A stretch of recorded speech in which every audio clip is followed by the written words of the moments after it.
Hello, and welcome to episode 63 of Prog Review.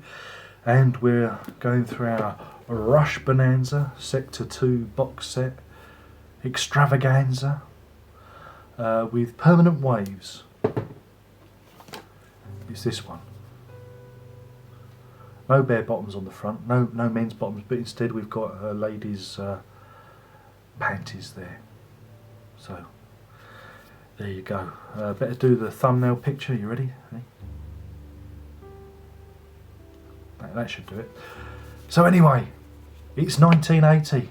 Whoa, baby, how did we get here? It's been 2 years since the previous Rush album. Well, it hasn't. The last one was yesterday.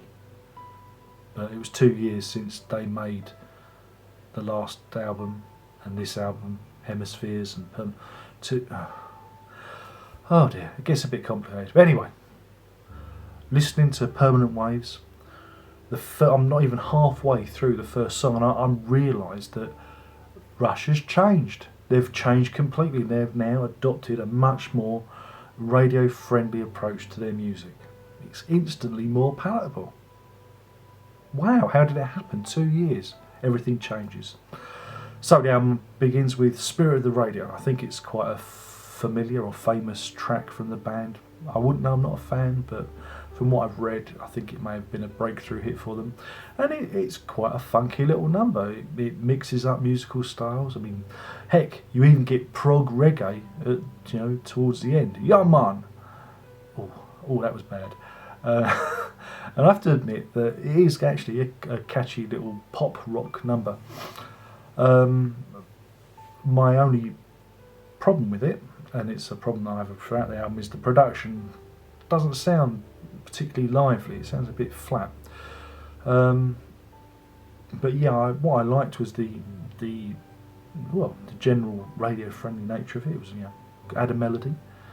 And I also enjoyed the exophoric reference to the Sound of Silence from Simon and Garfunkel at the end there. That was clever, so they get bonus kudos points for that. And at last, I'm hearing some of the cleverness that I've been yearning for from the previous albums. I finally get some clever from them, with the music and the lyrics. It's satisfying. And then, after that, we head into deep psychological waters with the song Free Will. Or Free Will. Is it Free Will or Free Will? 1 word, 2 words? I don't know. But yeah, the band discusses the concept of choice versus fate. Choice and fate. Ooh, heavy stuff. But in making a choice, aren't we already evading our fate? It's heavy concept stuff, it really is. But it's quite funny because the music's quite light and fluffy in comparison. But the lyric itself is questioning one of the basic tenets of psychology, and the age-old battle between metaphysical libertarianism and hard determinism. Good job having good teeth in. Again, I quite enjoyed the song, because it's good fun. But oh God, what's happening? I enjoyed the song. What's happening to me? What's happening? Do I have a choice? Do I have a choice, or was this all predetermined? Anyway, this is followed by Jacob's Ladder. Eat your eye out, Marceau. In which it begins with like a military drum beat. I think, this is going to be good. And there's some nice syncopated playing from the guitar, bass, and the drums. But when he starts to sing, when Geddy Lee starts to sing, there's an element of the song, I don't know what it is, but it started to remind me of Spinal Tap's Rock and Roll Creation. And I don't know why, because there's not that much similarity musically in them, but I don't know what it was. I just instantly thought of that song. And despite this being a throwback to their earlier works, I found it a much more cohesive piece. The lyrics and the music, everything, gelled well. It worked well. And what I really liked is there's some more synthesizer work. There's a synthesizer piece in the middle.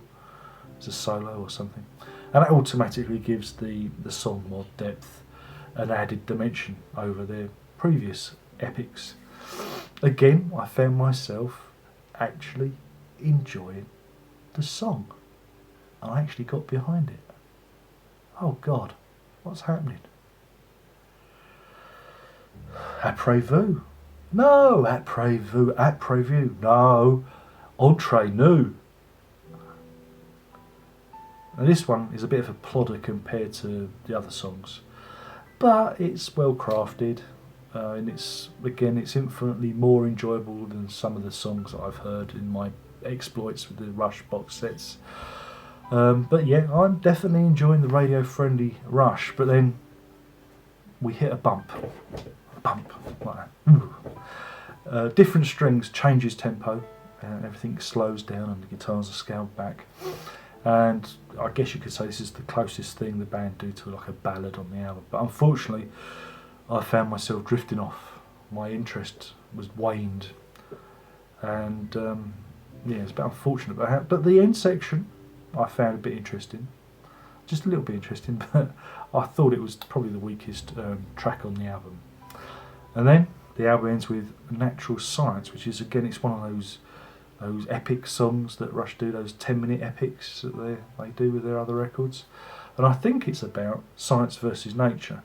But I found the lyrics a little bit confusing. It was a bit, microcosm galaxies in a rock pool and wheels within wheels, references to DNA, spiral DNA. I think that was the gist of it.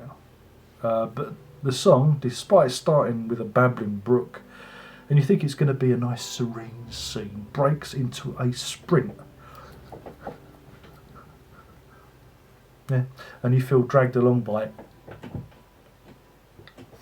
I'm now miming to a review of a song. I bet you don't get this on any other YouTube channel. I bet this is unique. But yeah, there's a variety of time signatures there, so there's something for the beat freaks to be happy about.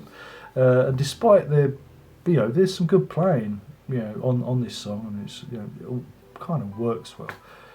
It's just too much to digest. They throw so many ideas in. It's here, there, and everywhere.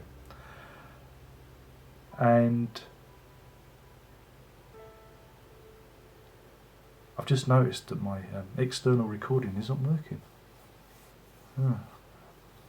Oh dear. That means you're going to hear it off the old audio off the old camera, and everyone's going to complain how crap it is. That's what we call a technical error. You'll forgive me. I better finish the review. Yeah. No editing. I'm not going to edit this out. We're just going to run with it. But yeah, there's so many ideas going on with this Natural Science. Let's get back to the review. I found it hard to digest. It's like a kid with ADHD getting a nasty dose of St. Vitus dance. It was all over the bleeding shop. It was too busy, there was too much going on, and I was half expecting the kitchen sink to go flying by. So, I mean, that's it then, that's it. The album's over. I mean, it's interesting. It's an interesting addition to the discography, and they almost had me. They almost had me for a minute. They almost had me reaching for the top mark, but the last two tracks of the album had the band falling at the final fence. Different Strings was dull, and Natural Science just came with all the baggage that plagued the previous epics. There was a distinct lack of melody, and rhythm was really the only thing that was dragging the song along. Also, I found the production of the album a little flat and boxy. And it lacked a lot of the dynamics that I'd heard before, even though it's the same producer. Everything seemed to be, kind of just flat. And I don't know why. It's just seems strange. I don't know if it's because they was trying to capture a more radio-friendly sound, or they was trying new technique or whatever, but a lot of treble, a lot of those higher frequencies seem to be missing, so I don't know. So, for a rating, I mean, they nearly had a 5, nearly. But the last two tracks, no, you don't get away with it that easily, sunshine. So I'm going to give this album a rating of 4 exposed panties out of 5. That's 4 exposed panties out of 5. So that's another album, Rush album reviewed. The next one up is Moving Pictures. Don't know what that's going to be like, never heard it. My name's been Darren Locke. I've been blabbering on about Permanent Waves. I apologise for the appalling sound quality, but my stupid microphone and the software that's recording it bollocksed up. That's a technical term. So you're going to hear the audio from the camera, which is going to be a bit shitty. So bear with me. I'll do my best to tweak it and make it sound nice. Oh, I've only got a minute left, so I better hurry it up. Oh. So yeah, my name's Darren Locke. I've been burbling on about Permanent Waves.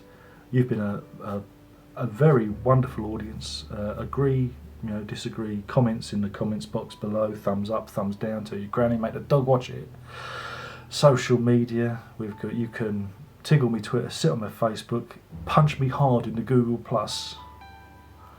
I advise you to join these social networking sites to get my updates, because YouTube have messed up the whole. I think they've really messed up with the design. It's really hard to follow who's updating their videos and that. So have a look at that. And that's it. I'm going to say one last thing. Prog on, prog on, prog on, prog on. That wasn't too bad, was it?